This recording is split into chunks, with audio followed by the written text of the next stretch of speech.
Existen entidades que no tienen energía propia, solo pueden robarla, y la roban de ti. Por eso construyeron un sistema perfecto para fragmentarte, confundirte y abrir grietas por donde tu energía se escapa. Estas entidades saben algo muy preciso, que el motor que enciende y mueve toda tu energía vital es el deseo. Controla el deseo y controlas la fuente. Y si no pueden quitártela por fuerza, miedo y control represivo, te la quitan estimulando impulsos, emociones urgentes, carencias fabricadas, ideales inalcanzables, para que tu deseo se fragmente y lo entregues sin darte cuenta. Por eso el control nunca fue solo político, económico o religioso. Siempre fue energético. Hoy vamos a hablar de cómo recuperar tu deseo para que vuelva a ser energía viva para ti y deje de alimentar un sistema que se sostiene de tu fragmentación.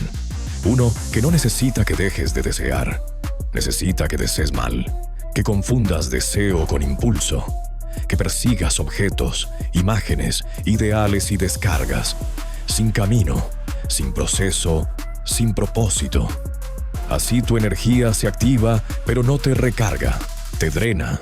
Y en ese drenaje energético es donde esas entidades pueden cosechar. Y si algo de esto empieza a resonar, dale like ahora. Eso permite que este archivo llegue a más personas y que seamos más los que recordamos en lugar de obedecer. Ahora veamos cómo opera esto en cada uno de los 7 caminos de los que hablamos en el video anterior. Control del deseo sexual. El sistema sabe que el deseo sexual es una fuerza creadora máximo y es el mecanismo de la procreación, no solo para procrear otros seres humanos, sino para crear lo que sea. Porque esta energía no es solo biológica, es vital, emocional, imaginativa y sobre todo creativa. El deseo sexual nunca fue un problema moral. Es y siempre ha sido un problema de poder.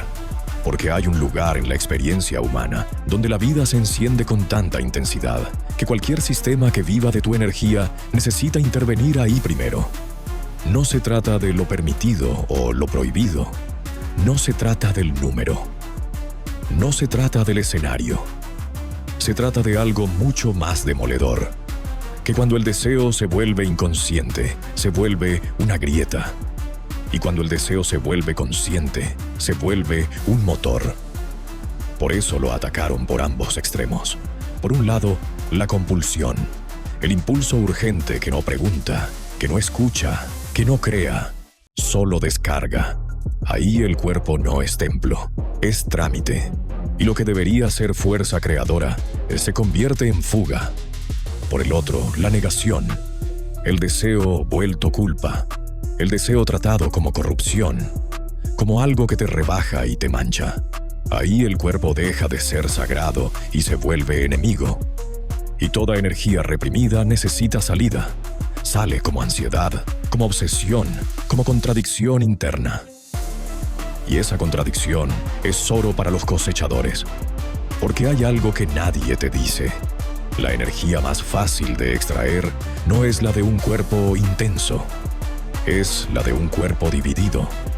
Un cuerpo que hace una cosa y siente otra. Un cuerpo que dice sí, mientras por dentro grita no. Uno que busca validación donde debería haber presencia.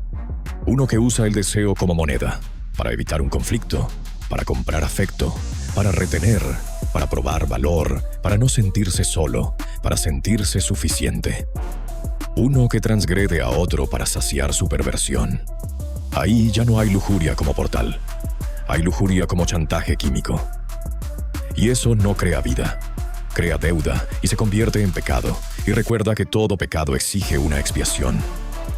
Y por eso esta parte es el núcleo, el punto exacto donde se define todo. No importa el contexto externo si internamente no hay claridad. Lo que lo convierte en creador o extractivo es esto: consentimiento real, intención alineada, conciencia compartida de lo que se está haciendo y la verdad consciente y emocional de los participantes. Porque una persona verdaderamente consciente no necesita que la regulen desde afuera para comprender límites. Pero una persona inconsciente aunque tenga reglas, encontrará la forma de traicionarse a sí misma. Porque esta fuerza, bien dirigida, no solo se siente bien, es potencia creadora. Y sí, se puede usar para mover tu realidad. Se puede usar para acelerar procesos, para volver fértil un propósito, para empujar un proyecto, para crear algo que antes no existía. Pero aquí viene la línea que separa a los libres de los drenados. Cuando se quita conciencia, cuando se rompe la coherencia interna, cuando se anula la intención y se vuelve espectáculo, y la energía se vuelve extraíble. La pregunta no es cuántas personas, ni dónde, ni cómo se ve desde afuera. La pregunta es, ¿esto es un acto creador o un impulso que crea fuga?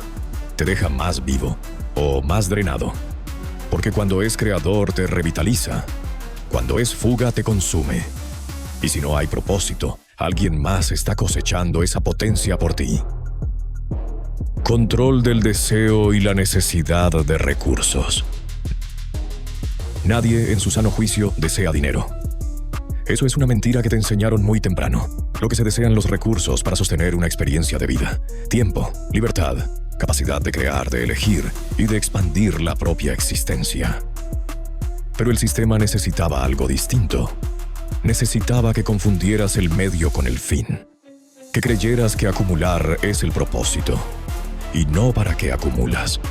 Ahí es donde la avaricia fue secuestrada.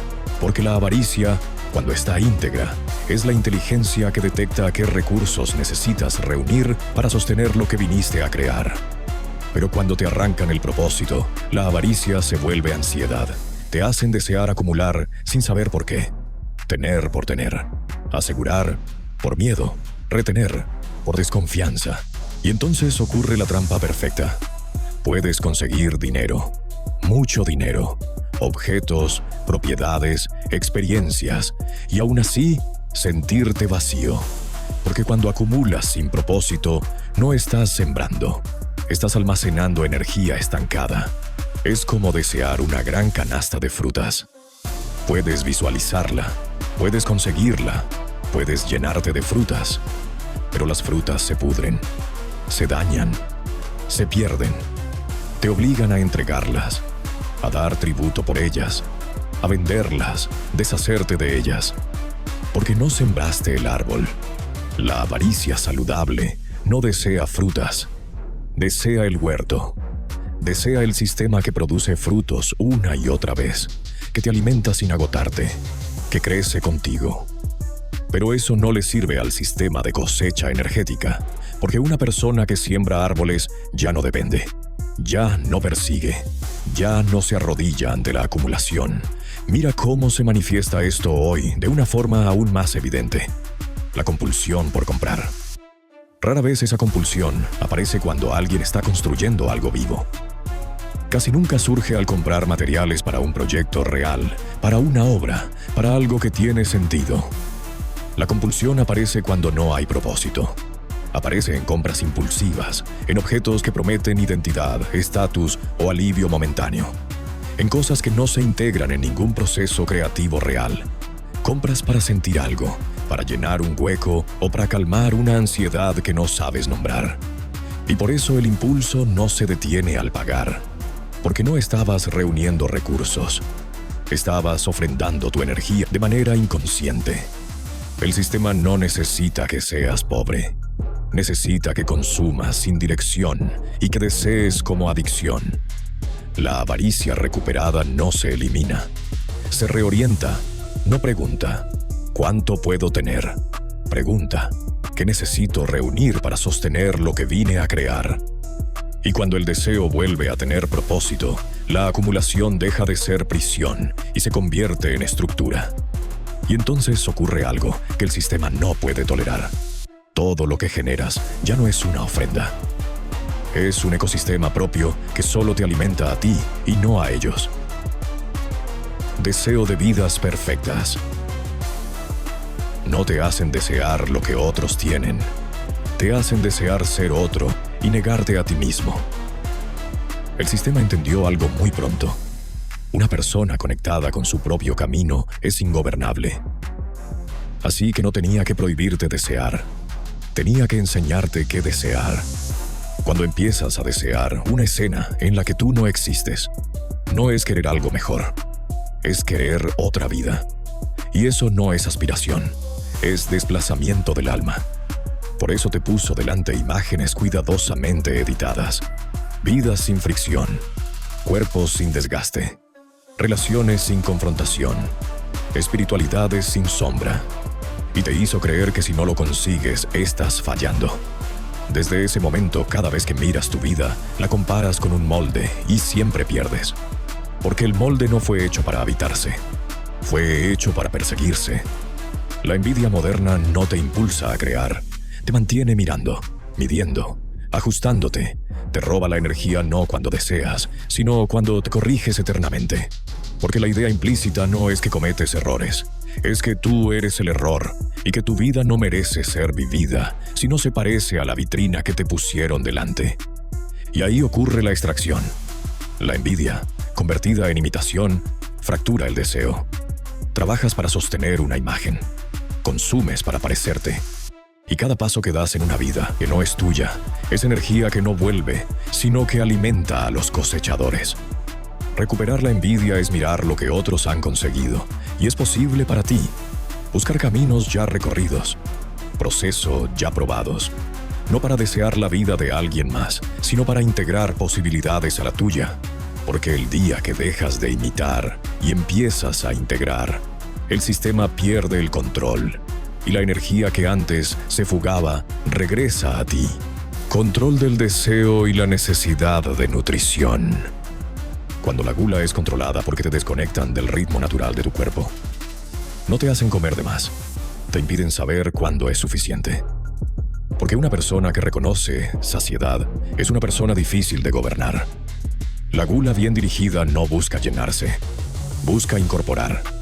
Convertir lo que entra en energía viva, en presencia, en capacidad de acción. Pero el sistema no quiere cuerpos nutridos. Quiere cuerpos ocupados en consumir y digerir. Por eso no te venden comida. Te venden estímulo, textura, azúcar, ansiedad empaquetada con colores brillantes. Comes sin hambre, consumes sin necesidad, ingestas sin integración y con indigestión emocional. Te mantiene en un ciclo perfecto. Consumo, pico, caída, necesidad, consumo. Ese vaivén constante es una de las formas más eficientes de drenaje energético. Porque mientras tu sistema digestivo está saturado, tu sistema nervioso está desregulado. Y un cuerpo desregulado es un cuerpo fácil de drenar energéticamente. La gula consciente es otra cosa. Es saber cuándo comer, cuándo parar, cuándo ayunar, cuándo saborear, cuándo agradecer. No por regla externa, ni por modas, sino por escucha interna y conciencia corporal.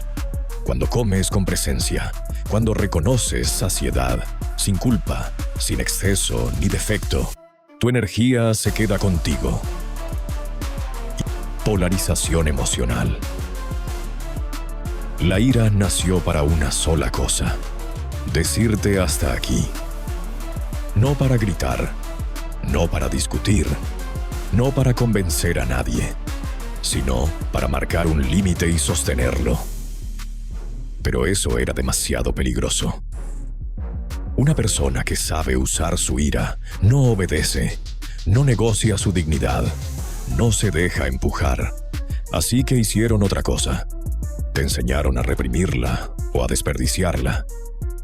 Pero de cualquier forma ellos se quedan con la energía que produce.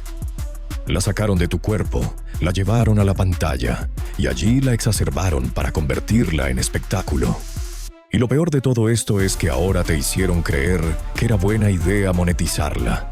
Puedes ganar dinero con la explotación emocional en las pantallas, pero estás perdiendo algo mucho más valioso y estás contribuyendo a la cosecha energética de las personas que te ven en pantalla. Te enseñaron a indignarte por cosas lejanas mientras tragabas en silencio lo que te ocurría de verdad. Te hicieron creer que estabas despierto porque estabas enojado, pero estaban extrayendo cada vez más. Porque una ira que no se encarna no transforma nada, solo quema energía. Y el sistema lo sabe. Por eso no necesita convencerte, solo necesita provocarte. Una frase, un titular, un enemigo prefabricado. Y ahí vas tú, ardiendo por causas que no construyes, peleando guerras que no cambian nada, pero sí conmueven lo más importante, tu eje, para que andes desequilibrado siempre, para que discutas desde tu sofá. La ira verdadera no discute, reordena, no busca culpables, cambia decisiones, no se anuncia, se ejecuta, porque ya no pide permiso, ni necesita aplauso, y lo más importante, no se convierte en espectáculo de ofrenda colectiva al sistema. Porque ese sistema necesita una humanidad permanentemente indignada antes que una humanidad capaz de decir no, actuar en consecuencia a tiempo y que vuelva a su paz rápidamente. Agotamiento como control. La pereza no nació como falla, nació como pausa. Como ese instante incómodo en el que el cuerpo deja de obedecer órdenes y empieza a escucharse. Pero eso era peligroso, porque una persona que descansa empieza a sentir, tiene tiempo para pensar, y si piensa se sale del guión caótico que le quieren imponer.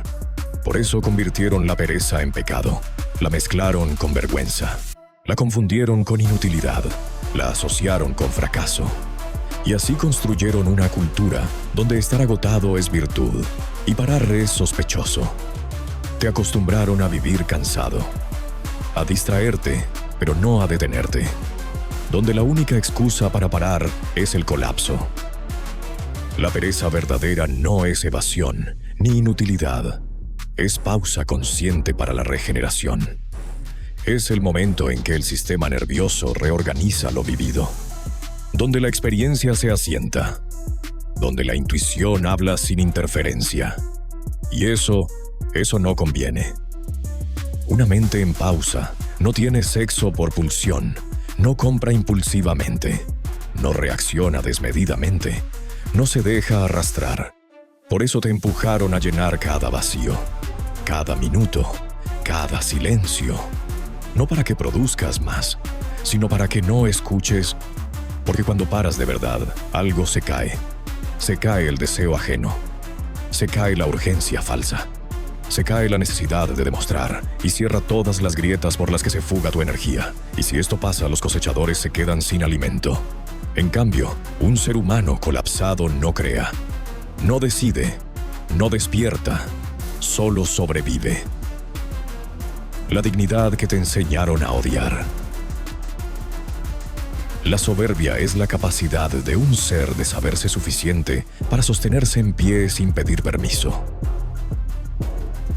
Pero eso era inadmisible, porque una persona que reconoce su propio valor no se arrodilla con facilidad, no se explica de más, no mendiga validación, y recuerda que las entidades que se alimentan de ti necesitan que tú creas que necesitas su validación. Pero la verdad que nadie te dice es: tú no los necesitas. Son ellos los que dependen de la energía que te puedan extraer. Por eso pervirtieron la soberbia, la mezclaron con abuso, la vistieron de narcisismo. Y así lograron algo perfecto, que cada vez que te afirmas, te sientas culpable, y la culpa siempre exige un sacrificio. Te enseñaron que reconocer tu fuerza era una falta moral. Y entonces te entrenaron para dudar de ti, incluso cuando tienes razón, para pedir perdón antes de existir, para agachar la cabeza tú solo, aunque nadie te la esté bajando. La soberbia verdadera no necesita espectadores, no necesita aplauso, no necesita comparación. Es una calma interna, una raíz profunda, un yo estoy aquí, que no compite ni se exhibe. Pero eso no conviene, porque una humanidad sin soberbia sana es una humanidad que busca autoridades externas todo el tiempo. Maestros, gurús, ídolos, sistemas. Alguien que le diga a quién es, qué merece, hasta dónde puede llegar. Por eso te dieron dos opciones falsas. O te inflas artificialmente, con títulos, seguidores, estatus, o te vacías hasta desaparecer. Ambas sirven al mismo fin, que no habites tu centro. Porque cuando una persona recupera su soberbia íntegra, ya no necesita demostrar. No necesita dominar. No necesita humillar. Simplemente ocupa su lugar. Y alguien que ocupa su lugar no es manipulable, ni se compra con promesas. Y eso es imperdonable para cualquier sistema que se alimenta de tu duda. El sistema no te quitó el deseo, te enseñó a mal desear, a perseguir impulsos, a confundir descarga con nutrición, a llamar éxito a la acumulación. Recuperar tu deseo no es eliminarlo, ni obedecerlo ciegamente. Es volver a dirigirlo. Porque cuando el deseo tiene camino, la energía vuelve a ti. Este no es un canal, es un archivo que se está reabriendo. Suscríbete ahora y activa las notificaciones. Porque esto no es contenido, es memoria. Y en el próximo archivo vamos a entrar en el concepto que termina de cerrar el sistema. El que permitió convertir el deseo en culpa, la culpa en vergüenza, la vergüenza en obediencia y la obediencia en extracción permanente. Un concepto tan tergiversado que logró fragmentar tu deseo, degradar los caminos de trascendencia, polarizar tu emoción y poner tu esperanza fuera de ti. Ese concepto es Dios.